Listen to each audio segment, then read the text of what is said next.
বিকাল অথবা সন্ধ্যার নাস্তায় ঝটপট এই চিকেন ফ্রাইটা কিন্তু বানিয়ে ফেলতে পারেন, অথবা বাচ্চাদের স্কুলে টিফিনের জন্যও কিন্তু রেডি করে দিতে পারেন। খুব বেশি সময়ও কিন্তু লাগবে না। এটা বানানোর জন্যে আমি এখানে মুরগির 1 পিস পরিমাণ বুকের মাংস নিয়ে নিয়েছি।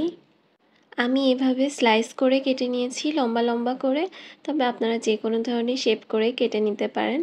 এখন এর মধ্যে দিয়ে দিচ্ছি হাফ চা চামচ পরিমাণ রসুন বাটা, হাফ চা চামচ পরিমাণ আদা বাটা, পরিমাণ মতো লবণ, 1 চা চামচ পরিমাণ জিরার গুঁড়া, 1 চা চামচ পরিমাণ শুকনো মরিচের গুঁড়া আর হাফ চা চামচ পরিমাণ গোলমরিচের গুঁড়া। আর অ্যাড করে দিচ্ছি হাফ চা চামচ পরিমাণ টমেটো সস আর হাফ চা চামচ পরিমাণ সয়া সস। এখন একটা ডিম ভেঙে দিচ্ছি এর মধ্যে, আর দিয়ে দিব 2 টেবিল চামচ পরিমাণ ময়দা। তবে আপনারা চাইলে 1 টেবিল চামচ ময়দার সাথে 1 টেবিল চামচ কর্নফ্লাওয়ারও অ্যাড করতে পারেন। এখন সবগুলো উপকরণ খুব ভালোভাবে মিশিয়ে নিচ্ছি। মুরগির মাংসটার সাথে খুব ভালোভাবে মেশানো হয়ে গেলে এটাকে আমি 30 মিনিট ফ্রিজে রেস্টে রেখে দিব। এই যে 30 মিনিট পর আমি ফ্রিজ থেকে বের করেছি। তবে হাতে সময় না থাকলে ফ্রিজে না রাখলেও হবে। এখন একটা বাটিতে আমি এরকম পানি নিয়ে নিয়েছি, আর একটা বোলে এখন নিয়ে নিচ্ছি 3/4 কাপের মতো ময়দা। তার মধ্যে দিয়ে দিচ্ছি স্বাদ মতো লবণ, 1 চা চামচ পরিমাণ জিরার গুঁড়া, 1 চা চামচ পরিমাণ মরিচের গুঁড়া আর হাফ চা চামচ পরিমাণ গোলমরিচের গুঁড়া দিয়ে খুব ভালোভাবে মিশিয়ে নিচ্ছি। এটা দিয়েই আমি কোট করব। খুব ভালোভাবে মেশানো হয়ে গেলে এখন 1 পিস করে এরকম মুরগির মাংস নিব, আর একবার করে কিন্তু খুব ভালোভাবে এভাবে কোট করে নিব।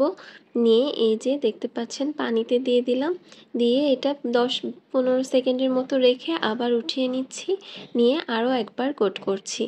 আসলে দুবার কোট করলে কোটিংটা কিন্তু খুব বেশি ভালো হয়।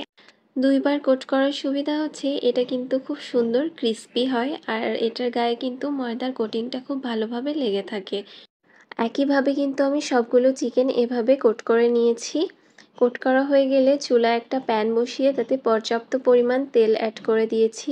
তেলটা আমি মিডিয়াম হিটে খুব ভালোভাবে গরম করে নিয়েছি। তারপরে চিকেনের পিসগুলো এর মধ্যে ছেড়ে দিচ্ছি।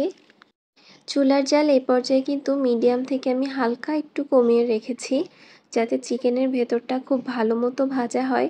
দেখা যাচ্ছে চুলার জাল বাড়িয়ে রাখলে ভেতরে চিকেনটা সেদ্ধ হবে না, কিন্তু বাইরেটা একদম মনে হবে দেখে ভাজা হয়ে গিয়েছে। এজন্যে চুলার জাল কিন্তু মিডিয়াম থেকে হালকা একটু কমিয়ে প্রায় 8 থেকে 10 মিনিটের মতো এই চিকেনগুলো ভেজে নেবেন, তাহলে কিন্তু চিকেনটা খুব প্রপারলি সেদ্ধ হবে। এখন এই যে আমার ভাজা হয়ে গিয়েছে, সুন্দর একটা ব্রাউন কালার চলে এসেছে। আমি এখন তেল ঝরিয়ে চিকেনগুলো উঠিয়ে নিচ্ছি। বাকি চিকেনগুলোও আমি সেম একই প্রসেসে ভেজে নিব। যে তেল ঝরিয়ে উঠিয়ে নিচ্ছি, আসলে আমি চামচ দিয়ে দেখছিলাম কতটা ক্রিস্পি হয়েছে সেটা। এই তো রেডি হয়ে গিয়েছে আমাদের চিকেন ফ্রাই। এরকম ছোট ছোট পিস করে চিকেন ফ্রাই করতে আমার কেন জানি বেশি ভালো লাগে। আসলে আমার বাচ্চাটারও এটা বেশি পছন্দ, এজন্যে হয়তো ওকে এরকম করে হাতে ধরিয়ে দিলে খুব ভালো খায়। Thanks for watching. আল্লাহ হাফেজ।